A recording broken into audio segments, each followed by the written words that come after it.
அனைவருக்கும் வணக்கம். இது திருச்சி மாவட்டம் ஸ்ரீரங்கம் வட்டம் உள்ளார பனையபுரம் திருப்பாதுரை. எங்க ஊர் ஃபுல்லா விவசாயம் இருக்குங்க. இடத்துல பாருங்க, எல்லாம் மோட்டர்லாம் ஓடாம வறண்ட நிலமா காட்சி தருது. இது என்ன கான்செப்ட்னா, அங்கெல்லாம் நிலத்தடி நீர் போட்டு இது மோட்ரு ஓடுது.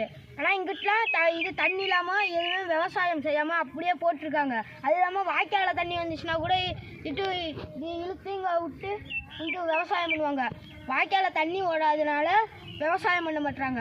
அப்புறம் அங்கே மட்டும் ஏன் ஓடுங்கிட்டிங்கன்னா, அங்கே இது நிலத்தடி நீரை மோட்டர் இழுத்து அங்கே வச்சுருக்காங்க. இது என்னன்னா, நிலத்தடி நீர் இருக்கனால கொஞ்சம் வசதி வாய்ந்தவங்களாம் காசு கூட கட்டி இந்த மோட்ரு போட்டு இது பண்ணி விவசாயம் பண்ணுறாங்க. கொஞ்சம் ரொம்ப ஏழையாக இருக்கவங்க, கொஞ்சம் காசு இல்லாதவங்க விவசாயம் சரியாக வராதனால அப்படியே போட்டு வச்சுருக்காங்க. அதனால் அவங்களுக்கு நஷ்டம் ஏற்படுது. அது இல்லாமல் தண்ணி திறந்து விட்றப்பெல்லாம் திறந்து விட மாட்டாங்க. தண்ணி திறக்காதப்படம்னா அப்போ மட்டும் நாற்றெல்லாம் எல்லாம் இதாகி அது நஷ்டமாகி போயிடுது. அதனால தான் சொல்லுறேன்.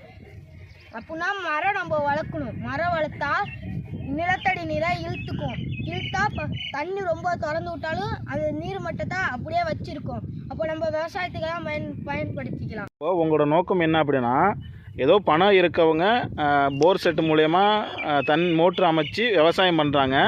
இல்லாதவங்க வாய்க்கால் தண்ணியை எதிர்பார்க்குறாங்க. வாய்க்கால் தண்ணினா காவேரி ஆற்றுல இல்லை மேட்டூரில் தண்ணி திறந்து விட்டாங்கன்னா அந்த தண்ணியை வச்சு தான் விவசாயம் பண்ணணும் அப்படிங்கிறத எதிர்பார்த்துக்கிட்டு இருக்காங்க. அப்போது மரம் வளர்க்கணும். அப்போ மரம் வளர்த்தா நிலத்தடியோட நீர்மட்டம் உயரும்.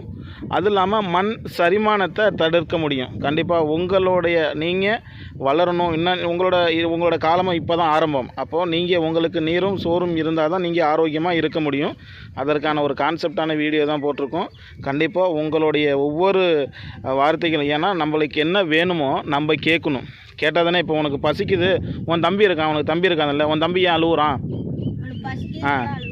அப்போ குழந்தையா இருந்தாலும் பேச தெரியலனாலும் கூட அழுகுது. அப்போ அழுதா பிள்ளைக்கு பசிக்குதுங்கிற தானே பால் கொடுக்குறாங்க.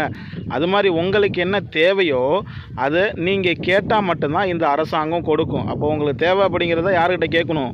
அரசாங்கத்திட்ட கேட்கணும். அப்போ அரசாங்கத்திட்ட கேட்கணும் அப்படின்னா அரசு பணியாளராக நீங்கள் மாறணும். நல்லா படித்து நல்ல ஒரு உத்தியோகத்துக்கு போயிட்டு மக்களுக்கு நல்லது பண்ணக்கூடிய சூழ்நிலையிலான ஒரு இடத்துல போய் உட்காருவீங்க தானே?